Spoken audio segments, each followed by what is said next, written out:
আজকে আমরা কালের কণ্ঠের জন্মদিনে মায়েদের সাথে আনন্দ ভাগাভাগি করতে এসেছি।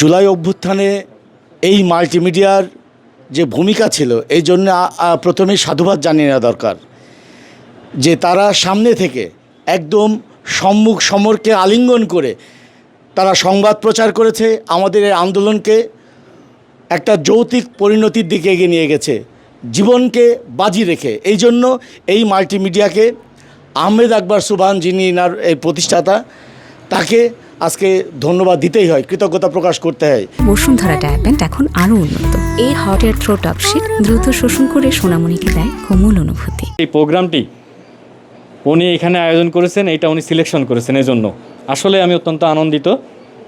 কারণ এই মায়েরা যারা এখানে আছেন তারা অনেকেই তাদের জন্মদিন কবে জানে না, কেউ হয়তো বলতে পারবে না। তারা কখনো এই ধরনের কোনো কিছুতে অভ্যস্ততাও আসে নাই, হয় নাই।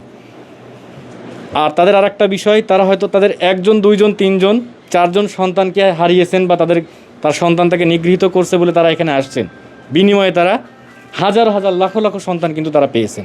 সবসময় আমি তাদেরকে বলি যে আপনি তো একজন দুইজন সন্তান থেকে নিগৃহীত হয়েছেন, কিন্তু তার বিনিময়ে উপরওয়ালা আপনাকে লক্ষ লক্ষ সন্তান দেখেন দিয়েছে। কালের কণ্ঠ মাল্টিমিডিয়া একটি বছর পার করলো।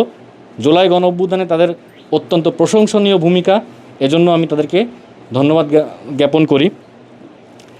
সত্য তথ্যে সবার আগে ছিল বলেই বোধহয় জুলাই গণঅভ্যুত্থানটা অত্যন্ত অল্প সময়ের ভিতরে সম্পন্ন হয়েছে বলেই আমি মনে করি। তা না হলে এটাও হয়তো 9 মাস, 10 মাস, 1 বছর ক্ষেত্র মতে বছরের পর বছর লেগে যেত।